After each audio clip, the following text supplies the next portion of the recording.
Friends, நம்ம வாழ்க்கையில் கொஞ்சம் கொஞ்சமாக முன்னேறி இருப்போம்.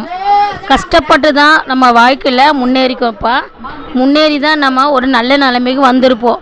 சரிங்களா? அப்போது நம்ம நல்ல நிலைமைக்கு வரும்போது நம்ம இதுக்கு முன்னாடி எப்படி இருந்தோம், இதுக்கு முன்னாடி எவ்வளோ கஷ்டப்பட்டோம், இந்த நிலைமைக்கு வர்றது நம்ம எவ்வளோ கஷ்டப்பட்டோம் அப்படின்ட்டு கொஞ்சமாச்சு நம்ம பழசை நினச்சி பார்க்கணும்ப்பா.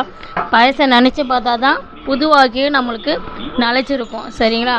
எங்கள் அம்மாவும் சரி, எங்கள் அண்ணனும் சரி எல்லாமே சொல்லுவாங்க, அம்மா எப்பயுமே நம்மளுக்கு ஒரு பிடி சோறு நம்ம கஷ்டப்பட்டு தான் கிடைக்குது. அது இருக்கும்போதே நம்ம பாதுகாத்துக்கணும். இல்லாத போது அதை நினச்சி கவலைப்படக்கூடாதும்மா. இருக்கும்போது அதை தக்க வச்சுக்கணும். இருக்கும்போது ஆடவும் கூடாது, இல்லாத போது வாடவும் கூடாது. என்னைக்குமே இருந்தாலும் சரி, இல்லைனாலும் சரி, வாழ்ந்தாலும் சரி, தாய்ந்தாலும் சரி, எப்பவுமே பழசை நினச்சி பார்க்கணும். அப்போ தான் கிடைச்ச வாழ்க்கை நம்மளுக்கு நிரந்தரமாக இருக்கும்ப்பா.